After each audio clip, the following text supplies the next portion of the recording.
मित्रों, आपके मन में कभी न कभी एक प्रश्न जरूर उठता होगा कि आखिर किन्नरों की उत्पत्ति कैसे हुई, जबकि हम सबको बनाने वाला परमात्मा एक ही है। उसी ने हम सबको बनाया है और उसी ने किन्नरों को भी बनाया है, जो न तो पूरी तरह से पुरुष है, न ही पूरी तरह से महिला। दोस्तों, वीडियो को शुरू करने से पहले हमारे चैनल वस्तु सागर को जरूर सब्सक्राइब करें। मित्रों, एक बार माता लक्ष्मी भगवान विष्णु से मिलने जाती है और भगवान विष्णु से कहती है, प्रभु, आज जब मैं आपसे मिलने के लिए आ रही थी तो मैंने पृथ्वी पर देखा कि कुछ लोग पुरुष हैं और कुछ महिला। लेकिन प्रभु, कुछ ऐसे भी लोग हैं जो न तो पूरी तरह से पुरुष हैं और न पूरी तरह से महिला। प्रभु, इसे देखकर मेरे मन में प्रश्न उठ रहा है। कृपया आप मेरे प्रश्न का उत्तर देकर मुझे संतुष्ट करें। माता लक्ष्मी बोली, प्रभु, मेरा प्रश्न यह है कि प्रत्येक मनुष्य को बनाने वाला परमात्मा एक ही है, फिर उसने किन्नरों को क्यों बनाया है, जबकि किन्नर तो न पूरी तरह से पुरुष हैं और न पूरी तरह से महिला। प्रभु, क्या किन्नर का जन्म पाना कोई पाप है? क्योंकि मैंने पृथ्वीलोक पर देखा है कि कुछ मनुष्य तो किन्नरों का सम्मान करते हैं, तो वहीं कुछ मनुष्य किन्नरों का बहुत अधिक अपमान करते हैं। तो भगवान विष्णु मुस्कुराते हुए बोले, मैं तुम्हें एक कथा सुनाता हूँ, जिसे सुनकर तुम्हें तुम्हारे प्रश्न का उत्तर मिल जाएगा।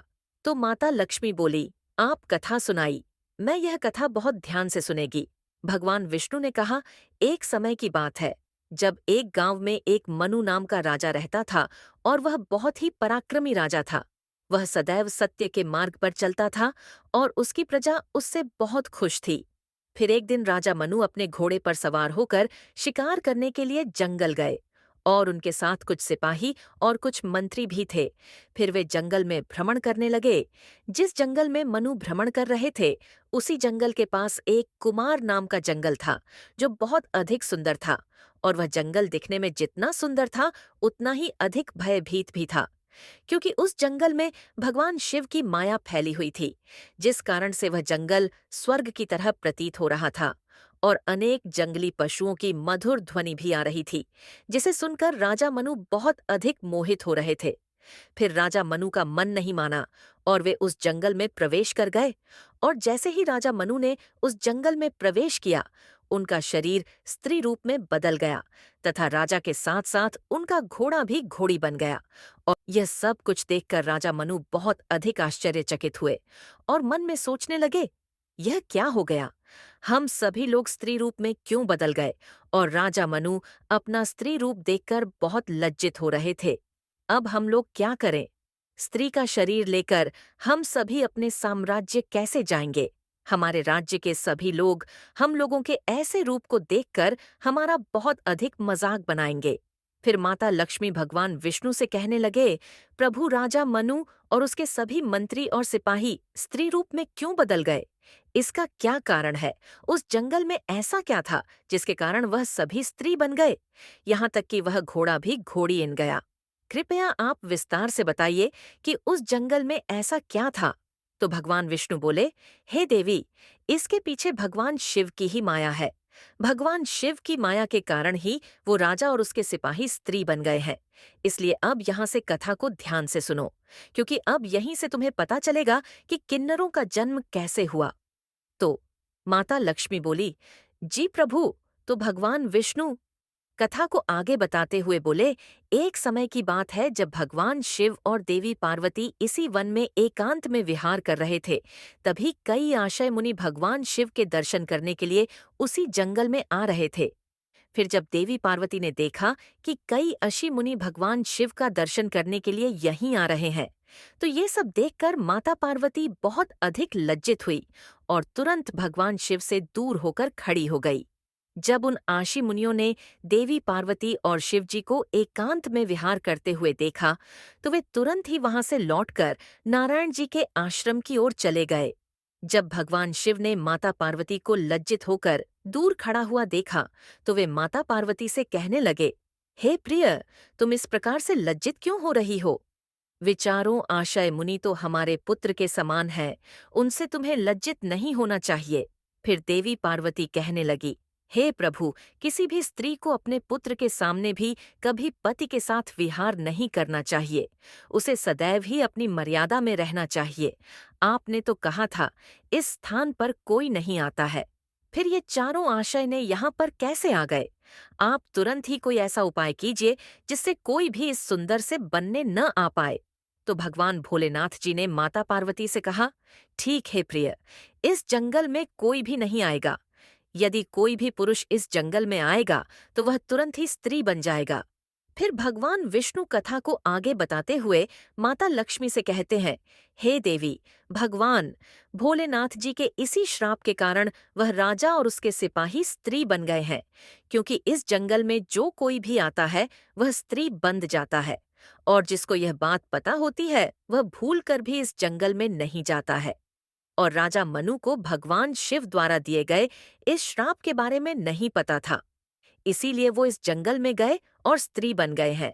फिर राजा मनु और उनके सिपाही स्त्री बनने के कारण अपने राज्य वापस नहीं गए और उसी जंगल में भटक रहे थे।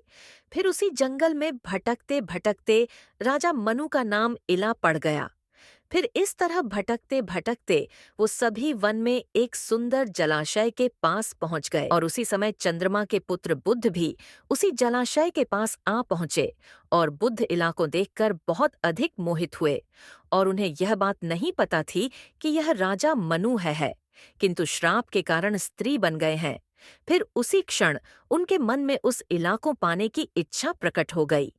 और जब एला ने भी बुद्ध जी का सुंदर रूप देखा तो एला भी बुद्ध जी पर मोहित हो गए और उनसे शादी करने के लिए व्याकुल हो उठी। इस प्रकार दोनों के मन में एक दूसरे के प्रति प्रेम बढ़ गया और फिर दोनों ने एक दूसरे से विवाह कर लिया। और विवाह होने के कुछ दिनों बाद एक दिन उन दोनों ने सहयोग किया। फिर इला गर्भवती हो गई और कुछ दिनों बाद बुद्ध और इला का एक पुत्र हुआ जिसका नाम पुरखा रखा गया। फिर एक दिन इला अपने पहले वाले पुरुष रूप को देखकर चिंतित होने लगी। फिर वो मुनि वशिष्ठ जी के पास गई तो मुनि वशिष्ठ जी ने इला से पूछा, क्या हुआ?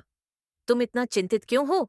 तो इला कहने लगे, हे मुनिवर, इस वन में आने से पहले ने एक पुरुष थी और मेरा नाम इला नहीं बल्कि मनु था, और मैं एक राज्य का राजा था। पनरथु में जब इस जंगल में आया तो मैं स्त्री बन गया हो और अब मेरा नाम इला गया है। ऐसा किस कारण से हुआ? कृपया आप मुझे बता। आइए।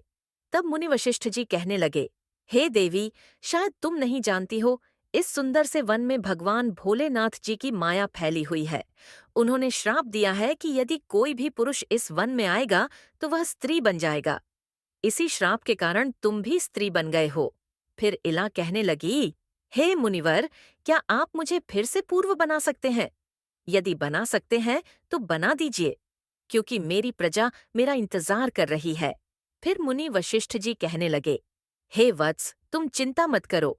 मैं भगवान शिव से प्रार्थना करता हूँ कि तुम्हें फिर से पुरुष बना दिया जाए। फिर इतना कहकर मुनि वशिष्ठ जी भगवान शिव की आराधना करने लगते हैं। फिर भगवान शिव मुनि वशिष्ठ जी की आराधना से प्रसन्न हो जाते हैं और उन्हें दर्शन देते हैं और कहते हैं, पुत्र, मैं तुम्हारी भक्ति से अत्यंत प्रसन्न हूँ, मांगो, तुम्हें जो भी मांगना है। तब वशिष्ठ जी भगवान भोलेनाथ जी से कहने लगे, हे प्रभु, मेरी बस यही कामना है कि आप मेरे शिष्य महाराज मनु को पुनः पुरुष बना दीजिए। फिर भगवान शिव जी ने कहा, हे मुनिवर, में मेरे ही श्राप के कारण महाराज मनु को स्त्री का शरीर प्राप्त हुआ है, इसलिए मैं अब इन्हें पुरुष का शरीर प्रदान करता हूँ। किंतु राजा मनु 1 मास के लिए पुरुष बने रहेंगे और 1 मास के लिए स्त्री। इतना कहकर भगवान भोलेनाथ जी वहां से अंतर्ध्यान हो गए। इस प्रकार राजा मनु भगवान शिव द्वारा दिए गए वरदान से 1 मास के लिए पुरुष बने थे और वे पुरुष का शरीर पाकर अपने राज्य में लौट गए और सुखपूर्वक अपने राज्य का संचालन करने लगे। जब राजा मनु पुरुष के रूप में होते तो वे अपने राज्य में जाकर राज्य किया करते थे, और जब वे स्त्री के रूप में होते तो वे वन में आकर अपनी पति के साथ रहने लगते थे। किंतु प्रजा की कुछ समझ में नहीं आ रहा था कि महाराज 1 माह के लिए राजा बनते, फिर अगले माह कहाँ चले जाते हैं। फिर राजा का ऐसा बर्ताव देखकर उनकी प्रजा उनसे नाराज होने लगी। फिर राजा मनु ने अपने पुत्र पुरखा को अपना राज्य सौंप दिया और हमेशा के लिए उसी जंगल में रहने लगे। जंगल में जाकर राजा मनु अपने स्त्री शरीर के रूप में तपस्या करने लगे और देवी पार्वती जी की उपासना करने लगे। अनेक वर्षों तक उस जंगल में रहकर वह देवी पार्वती जी की उपासना करते रहे। फिर एक दिन उनकी उपासना से प्रसन्न होकर देवी पार्वती जी ने उन्हें दर्शन दिए और कहने लगी, मांगो, तुम्हें जो भी मानना है। तो इला बोली, हे देवी, नया भी शरीर में भी नहीं रहना चाहती। कृपया करके आप मुझे शरीर से मुक्ति प्रदान करें। तब माता पार्वती ने उससे कहा, इला, मैं तुम्हें वरदान देती हूँ कि आज तुम स्त्री शरीर से मुक्ति हो जाएगी और तुम परम पद को प्राप्त कर लोगी।